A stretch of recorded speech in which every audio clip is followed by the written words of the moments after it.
नमस्कार दोस्तों। आज मैं आप लोगों के लिए जीके का कुछ इंपॉर्टेंट प्रश्न लेकर के आया हूँ। और अगर आप किसी भी एग्जाम की तैयारी कर रहे हो तो आपके लिए इंपॉर्टेंट होगा। तो चलिए देर ना करते हुए हम शुरू करते हैं।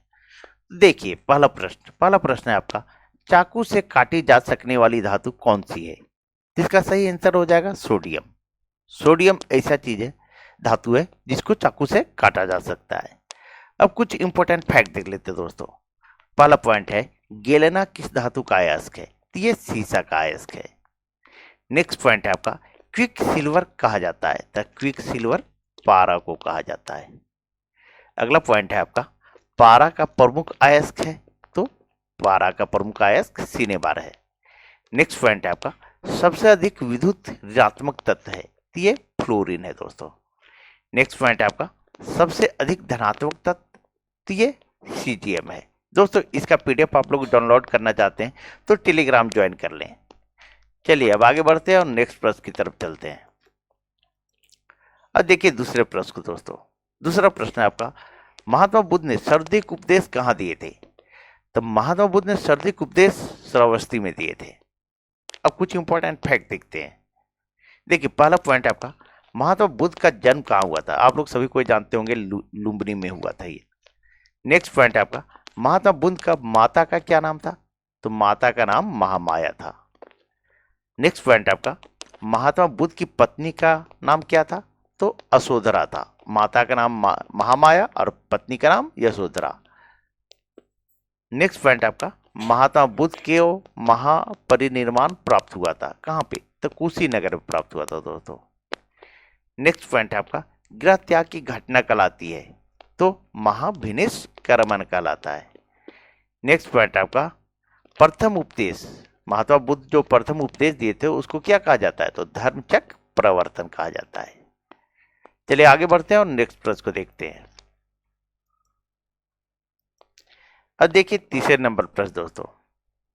तीसरा नंबर प्रश्न है, सिपाही विद्रोह की शुरुआत कहाँ हुई थी? तो सिपाही विद्रोह की शुरुआत जो है सो मेरठ में हुई थी।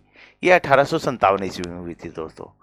नेक्स्ट पॉइंट है आपका, उस समय भारत का गवर्नर जनरल कौन था? तो लॉर्ड कैनिंग था।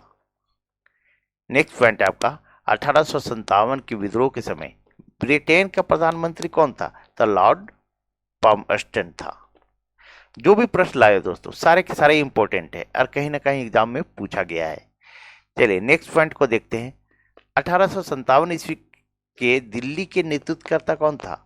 तो बहादुर शाह जफर थे। अगला पॉइंट है आपका, लखनऊ के नेतृत्वकर्ता थे? तो बेगम हजरत महल। नेक्स्ट पॉइंट है आपका, 1857 के ग्वालियर के नेतृत्वकर्ता कौन थे? तो तात्या टोपे थे दोस्तों। चलिए आगे बढ़ते हैं और नेक्स्ट प्रश्न को देखते हैं। अब देखिए चौथे प्रश्न को दोस्तों। चौथा प्रश्न है आपका, बांग्लादेश में गंगा को क्या कहा जाता है? तो बांग्लादेश में गंगा को पद्मा कहा जाता है। क्या कहा जाता है? पद्मा कहा जाता है दोस्तों। अब देखिए कुछ इंपॉर्टेंट फैक्ट देखते हैं। बिहार का शोक कहा जाता है? तो कोसी नदी को कहा जाता है। नेक्स्ट पॉइंट है आपका, बंगाल का शोक कहा जाता है? तो ये दामोदर नदी को कहा जाता है। अगला पॉइंट है आपका, उड़ीसा का शोक कहा जाता है? ये महानदी को कहा जाता है। नेक्स्ट पॉइंट आपका, गंगा एवं ब्रह्मपुत्र की संयुक्त धारा कहलाती है? ये मेघना कहलाती है। चलिए आगे बढ़ते हैं और नेक्स्ट प्रश्न को देखते हैं। अब देखिए पांचवा नंबर प्रश्न दोस्तों, टीपू सुल्तान कहाँ का शासक था? तो टीपू सुल्तान मैसूर का शासक था। अब कुछ इंपॉर्टेंट फैक्ट देखते हैं। अस्थाई बंदोबस्त की शुरुआत की थी? तो लॉर्ड कर्नवालिस ने की थी। नेक्स्ट पॉइंट है आपका, रैयतवाड़ी व्यवस्था लागू किया था? रीड एवं थॉमस मुनरो ने किया था। नेक्स्ट पॉइंट है आपका, सहायक संधि की पत्ती शुरू की थी? तो लॉर्ड वेलेस्ली ने की थी दोस्तों। नेक्स्ट पॉइंट है आपका, राज हड़प नीति लागू किया था? तो लॉर्ड डलहौजी ने किया था। अगला पॉइंट है आपका, अस्थायी स्वशासन लागू किया था? तो लॉर्ड रिपन ने। दोस्तों अगर आप लोग को वीडियो अच्छी लगी हो तो प्लीज वीडियो को लाइक करें, चैनल सब्सक्राइब करें और वीडियो को अधिक से अधिक शेयर कर दें। शाम में 7 बजे मैं मैथ क्लास लेकर के आता हूं, तो शाम में आप लोग जरूर देखें। चलिए थैंक यू।